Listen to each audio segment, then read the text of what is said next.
안녕하세요. 사연을 부탁해입니다. 오늘의 사연을 소개하겠습니다. 우리 부부는 대학을 졸업하자마자 양가 부모님의 중매로 결혼을 했습니다. 부모님의 중매로 결혼을 하긴 했지만 중매 자리에서 남편을 보자마자 이 사람이구나 했을 정도로 남편이 마음에 들었어요. 하지만 그 시절 부끄러운 마음이 앞섰던지라 먼저 좋다는 말도 못 꺼낸 채 눈치만 보고 있었는데요. 남편을 만나고 돌아오고 난 뒤 며칠 동안 아무런 연락이 없는 것을 보고는 남편은 내가 마음에 들지 않았구나 하는 생각에 며칠 동안 소가리를 했습니다. 그렇게 실망스러운 마음만 가득하던 어느 날 생각지도 않게 남편에게 연락이 와서 만났더니 갑작스레 출장을 가게 돼서 연락이 늦었다며 사과를 했어요.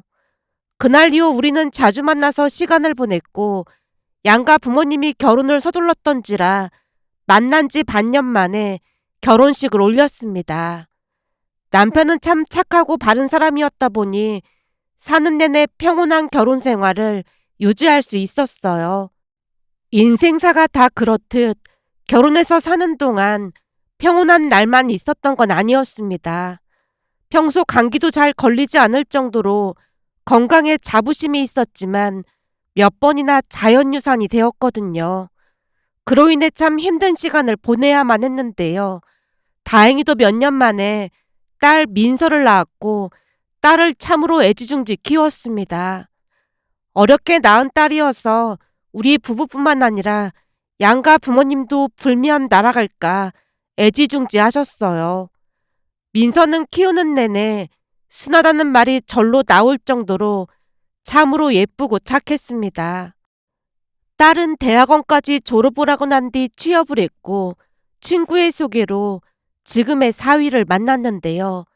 사위는 부모님이 일찍 돌아가셔서 힘들게 살았다고 했지만 그런 어려운 환경 속에서 자랐다는 게 믿겨지지 않을 정도로 인상도 좋았고 바르고 착한 사람이었어요.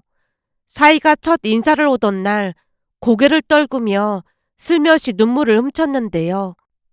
혹시나 부모 없이 자랐다고 우리가 결혼을 반대할까 싶어 몇 날 며칠 동안 잘 먹지도 못했다는 말에 남편과 저도 등을 돌려 함께 눈물을 훔쳤답니다. 우리는 딸만큼이나 사위를 아꼈어요. 워낙 예쁜 행동을 많이 하다 보니 그냥 다 예뻐 보였거든요. 사위는 아버지가 중학교 때 그리고 어머니가 대학을 다닐 때 돌아가셨다 보니 가족이라는 울타리를 중요시했습니다. 시간이 날 때마다 집에 찾아와서 같이 시간을 보내곤 했으니까요. 특히나 우리 딸 어린 시절 이야기 듣는 것을 좋아하다 보니 어느 날은 오래된 앨범을 펼쳐놓고 추억의 사진들을 넘기며 자세히 설명을 해주고 있었는데요. 그 어느 때보다 사위가 좋아했습니다. 이때가 유치원 때 사진인데 옷이 참 화려하지. 네, 엄청 화려한데요. 이 옷도 민서 할머니가 사주신 거야.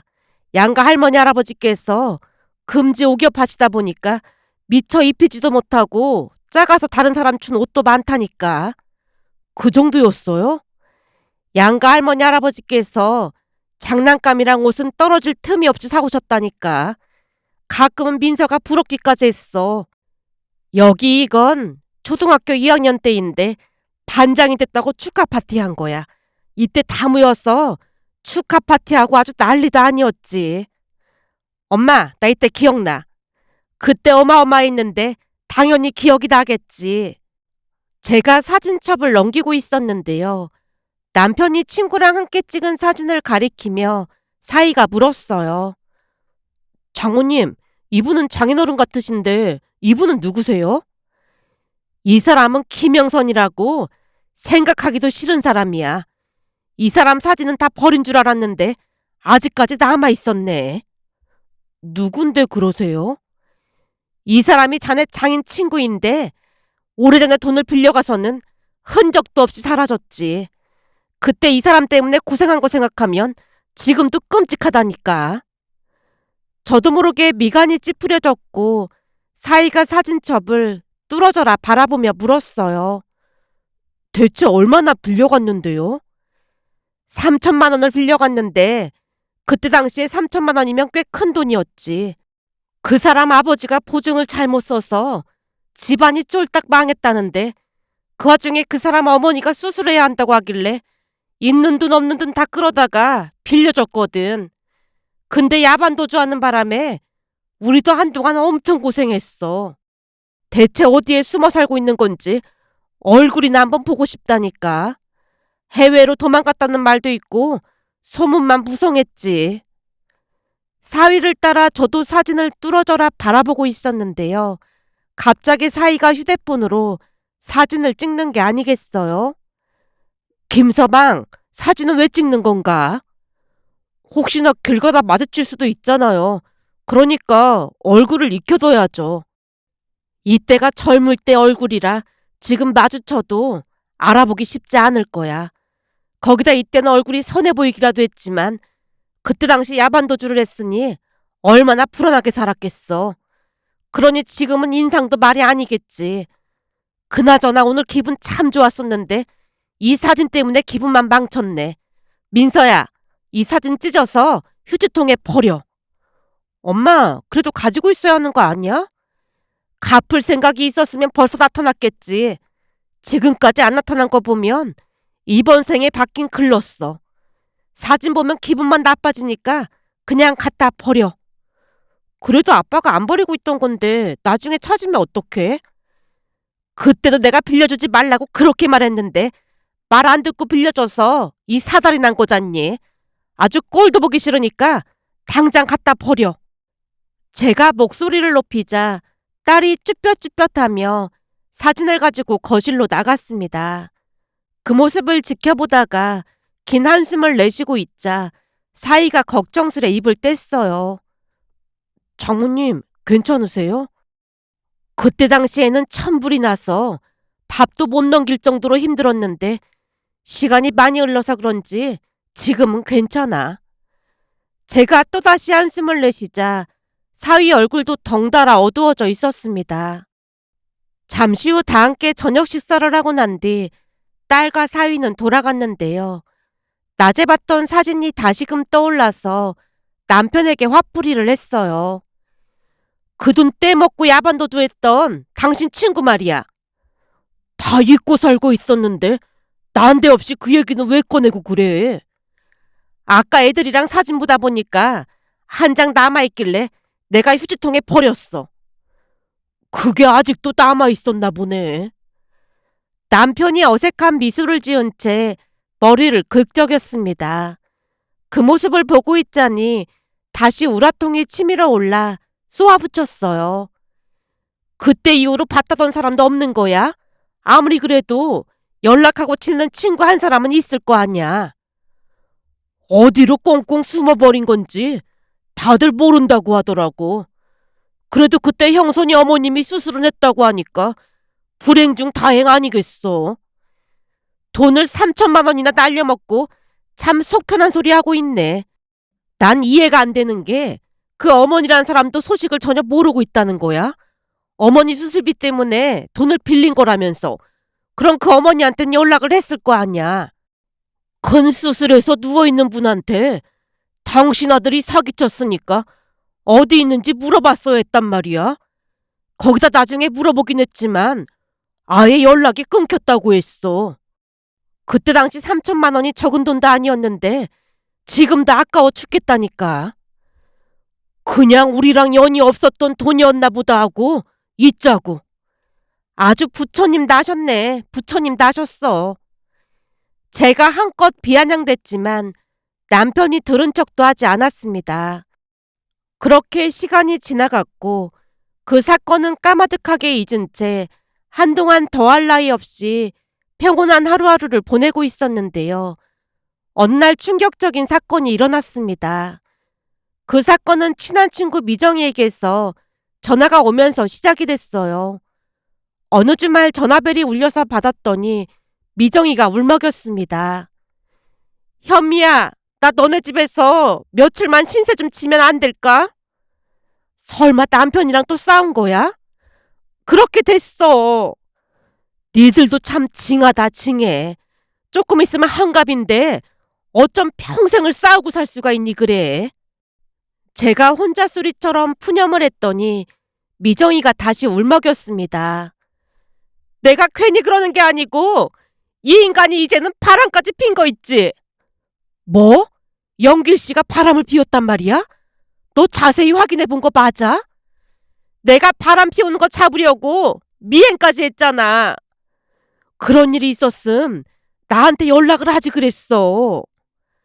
미정이 남편이 바람을 피웠다는 말에 큰 충격을 받을 수밖에 없었는데요.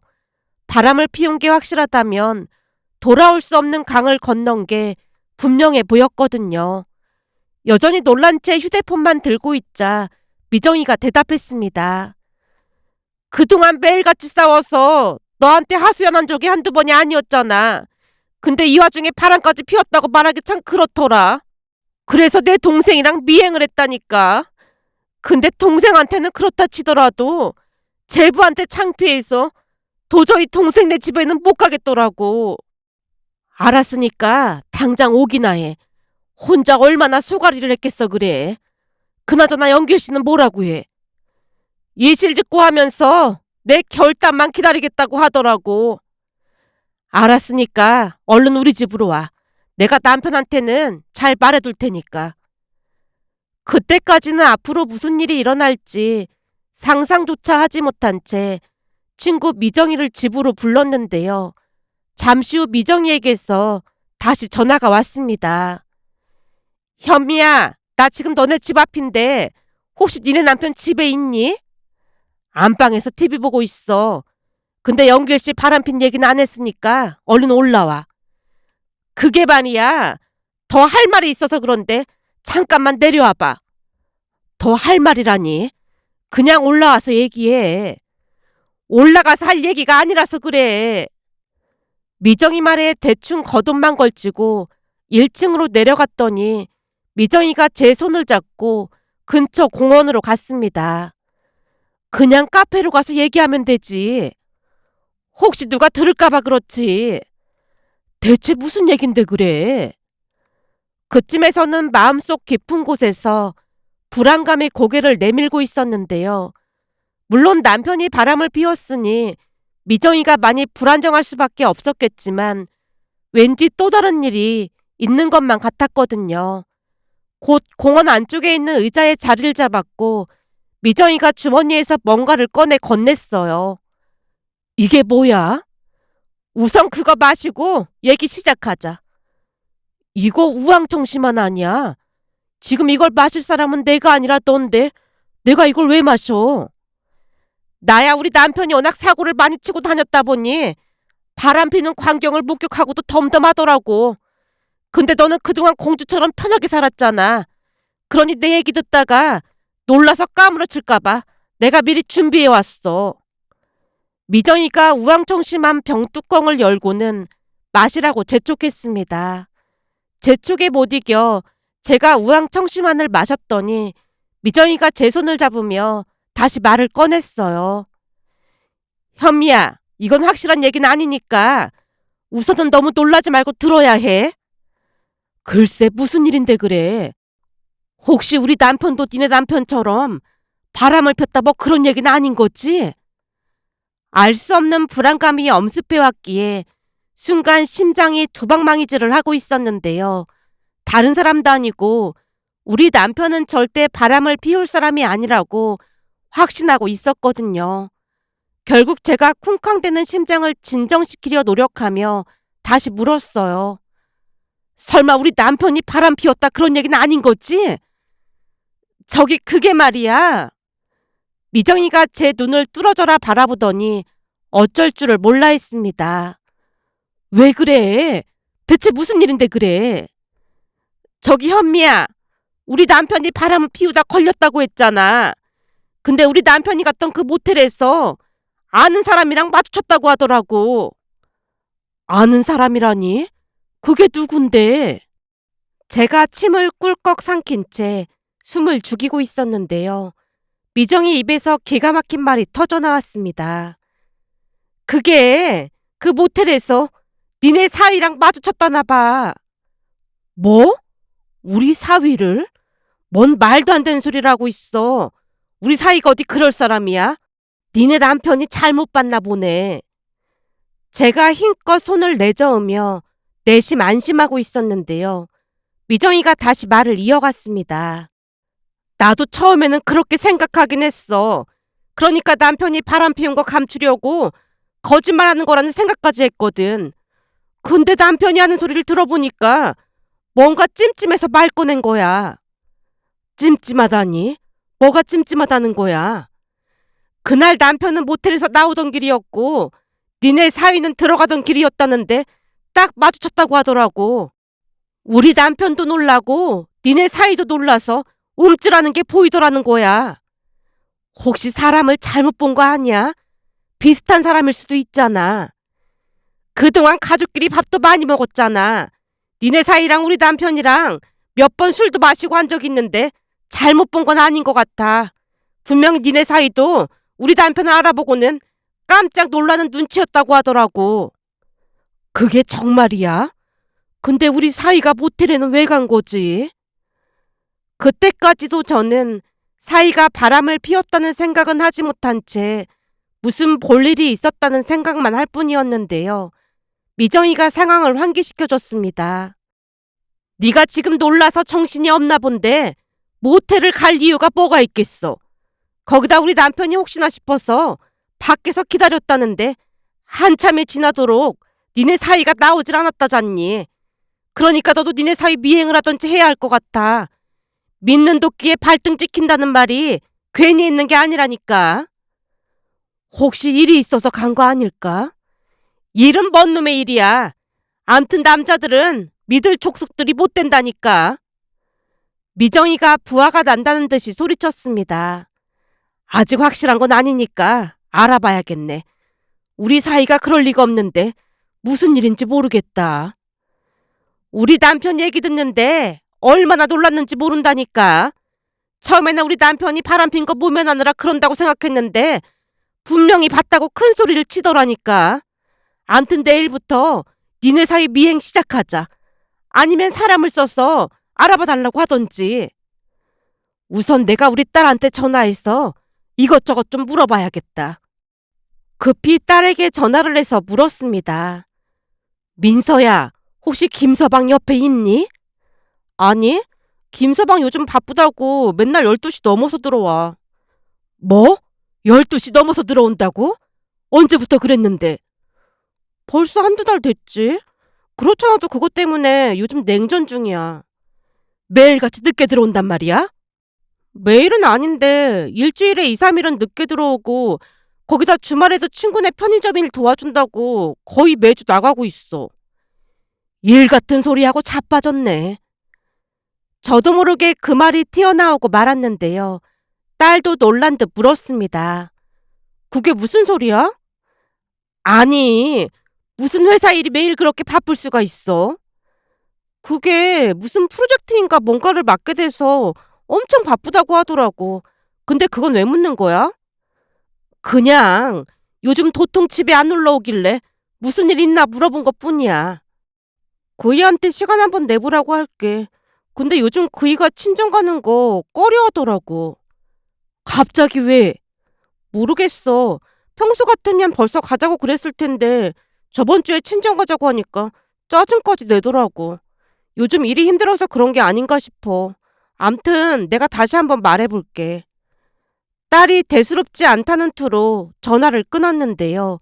옆에서 대화를 엿듣던 미정이가 다급한 목소리로 물었어요. 거봐, 뭔가 이상하다지? 그러니까 말이야. 네 말대로 허구한 날 야근에 주말에도 친구 편의점에 가서 일을 도와준다지 뭐니. 거봐, 내가 뭐라고 했어. 뭔가 잘못된 게 분명하다니까. 그럼 미행해볼 거지? 우리가 미행하는 게 쉬운 일이 아니니까 그 업체에 맡겨봐야겠다. 혹시나 미행하다가 사위한테 걸리면 안 되잖아. 그 뒤 은밀하게 업체를 찾아가서 뒷조사해 줄 것을 요청했는데요. 생각보다 빨리 확인이 됐다고 연락이 와서 가봤더니 직원이 몇 번이나 고개를 갸우뚱거렸습니다. 저희가 계속해서 따라붙어 봤거든요. 근데 사위분이 회사 끝나고 배달 일을 하더라고요. 배달 일이요? 예, 아무래도 그 모텔도 배달 때문에 갔던 게 아닌가 싶습니다. 이번 주에도 모텔로 몇 번 가길래 뒤를 쫓았는데 배달 음식 건네주고는 모텔 뒷문으로 나갔거든요. 배달 음식을요? 암튼 제가 볼 때는 바람은 아닌 게 확실합니다. 그럼 정말로 편의점에서 일도 하고 있는 건가요? 네, 편의점에서도 일을 하고 있습니다. 제가 볼 때는 바람이 아니라 정말 열심히 살던데요? 요즘에도 그런 사람이 있나 싶더라니까요. 업체 직원이 제게 사진까지 보여주며 자세히 설명을 해줬는데요. 그 직원 말처럼 정말로 배달 아르바이트를 하고 있었습니다. 결국 그날 집에 돌아가자마자 남편에게 사실대로 털어놨더니 남편이 눈을 동그랗게 뜨고 물었어요. 그래서 뒷조사까지 시켰단 말이야? 미정이 남편이 모텔에서 봤다고 하니까 내 입장에서는 걱정이 돼서 그랬지. 하긴 모텔에서 본 거면 놀랄만 하긴 했겠네. 근데 배달 아르바이트를 하고 있었다는 말이구만. 그렇다니까.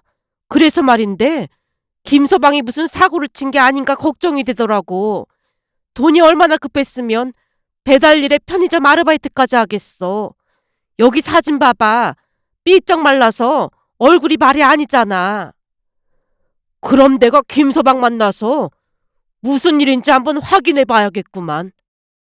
당신이 잘 좀 확인해 봐. 제가 땅이 꺼져라 한숨을 쉬고 있자 남편이 사위에게 전화를 하고는 밖으로 나갔는데요. 몇 시간 뒤 집에 들어온 남편이 기가 막힌 이야기를 꺼냈습니다. 사실은 내가 평생 혼자만 안고 가려고 했던 건데 이렇게 된 마당에 더 이상 숨길 수가 없네. 안고 가다니 뭘 안고 가? 궁금증 가득한 얼굴로 남편을 빤히 바라봤는데요. 그날 사위와 있었던 이야기를 자세히 해줬습니다. 우선 남편이 사위를 만나자마자 물었답니다. 자네 요즘 배달 아르바이트 하고 있다며? 네? 아, 갑자기 돈이 좀 필요해서요. 돈이 왜 필요한 건데? 그게 누구한테 빚을 진 게 있다 보니 그거 갚아야 해서요. 혹시 자네 아버지가 나한테 빌린 돈 때문에 그런 건가? 장인어른이 그걸 어떻게... 사위가 숨을 크게 들이켰다는데요. 사실 나도 처음에는 몰랐어. 근데 자네 이름 듣고 얼굴을 자세히 뜯어보니 자네 아버지 얼굴이 얼핏 보이더라 그 말이야. 그래서 뒷조사를 해봤더니 형선이 아들이 맞더구만. 나도 얼마나 놀랐는지 몰라. 혹시 그때 자네 장모가 보여준 사진 보고 알아챘던 건가? 네, 그 사진을 보는데 처음에는 긴가민가 했습니다. 그래서 사진까지 찍어서 몰래 아버지 젊었을 때 사진이랑 비교해보니까 딱 맞아떨어져서 저도 진짜 많이 놀랐어요. 사실 아버지가 돌아가시기 며칠 전에 친구한테 빌린 돈이 있다며 갚아야 한다고 하셨거든요. 근데 대학도 학자금 대출받아서 다니고 사는 게 워낙 힘들다 보니까 그 말을 까마득하게 잊고 지냈습니다. 장인어른, 정말 죽을 죄를 지었습니다. 사위가 식당 바닥에 무릎을 꿇고 눈물을 펑펑 쏟았다고 합니다. 남편이 그런 사위를 일으켜 세워서 조용히 말을 했고요. 자네는 잘 모르겠지만 사실 자네 아버지 장례식장에도 다녀왔었네. 네? 장례식장에요? 그때쯤 자네 아버지가 돈을 일부 갖고 있던 중이었어. 그러나 중에 병으로 세상을 떠났고 말이야. 근데 자네 장모한테 그런 얘기를 해봤자 속상하기밖에 더하겠어. 그래서 그냥 모른 척하고 있었던 거야. 그럼 장례식장에서 저를 보셨던 거예요? 봤지. 그때 그 중학생이 커서 우리 집으로 들어올 줄 누가 알았겠나. 사람 인연이라는 게 참 신기해. 가만히 생각해보면 나한테 돈을 빌려가서 갚지도 않고서 이제는 나보고 아들까지 책임지라고 이렇게 보낸 거 보면 자네 아버지란 사람 참 대단한 사람이야. 그치만 한편으로는 전생에 내가 자네 아버지한테 진 빚을 이렇게 갖고 있는 건가 싶기도 하고, 나도 조금 있으면 한갑이 되지만 아직도 세상 이치를 잘 모르겠단 말이야. 장인어른, 정말 죄송합니다. 그래서 그 빚을 갚으려고 아르바이트까지 했다고? 네, 돈이 다 모아지면 사실대로 말씀드리려고 했습니다. 자네도 알다시피 그때 3천만 원이면 꽤 큰 돈이었거든. 물론 자네 아버지가 일부 갚긴 했지만 아직도 한참 남았다 그 말일세. 장인어른, 제가 무슨 일이 있어도 꼭 갚겠습니다. 당연히 갚아야지. 근데 돈이 아니라 다른 걸로 갚게나. 다른 걸로요? 우리 딸한테 곱절로 잘해주게나. 앞으로 무슨 일이 있어도 자네만큼은 우리 딸 편이 되어줘야 하네. 아끼고 사랑해주게나. 그럼 그걸로 충분하니까. 그리고 민서한테는 굳이 말하지 말자고. 남편 말에 사이 눈에서 또다시 눈물이 비오듯 쏟아졌다고 합니다. 남편 말을 듣다가 놀라서 입이 다물어지지 않았어요. 진짜로 형선 씨 아들이란 말이야? 자세히 보면 형선이 얼굴이 보일 거야. 그리고 청첩장에 아버지 이름이 김형선이었는데 당신이 전혀 생각하지 못했던 것뿐이야. 그랬구나. 난 전혀 생각도 못하고 있었네. 그럼 그때 내가 앨범을 보여줘서 이 사달이 났던 거구나. 사달이라고 하기보다는 언젠가는 밝혀질 일이 아니었나 싶더라고. 근데 돈까지 빌려가 놓고는 나한테 아들을 떠맡기고, 형선이 그놈이 참 대단한 놈이라니까. 돈이 웬수지. 당신 말 들어보니까 돈 때문에 이 사달이 나긴 했지만 형선 씨가 당신을 가장 믿었나 보네. 내가 봐도 형선 씨가 김서방을 우리한테 보내준 것 같아. 그러니까 말이야. 참 염치도 없는 놈이지. 그래도 어쩌겠어. 저승까지 가서도 날 믿고 떠맡겼는데 내가 책임져야 하는 거 아니겠어. 당신 입장에서야 당연히 형선이 아니지. 사돈이 믿기야 하겠지만 그래도 사위 좀 잘 부탁해. 내가 더 잘할게. 남편 말에 제가 웃으며 고개를 끄덕였는데요. 그동안 사는 내내 야반도주한 남편 친구, 그러니까 사돈을 원망하는 마음이 컸지만 사람 인연이라는 것을 결코 가벼이 볼 게 아니라는 생각과 함께 무거웠던 마음이 비로소 가벼워졌습니다. 그러면서 세상에 이런 일이 또 있을까 싶은 생각이 들어 이렇게 글 남겨봅니다. 오늘의 사연은 여기까지였습니다. 즐겁게 보셨다면 구독, 좋아요 부탁드립니다. 고맙습니다.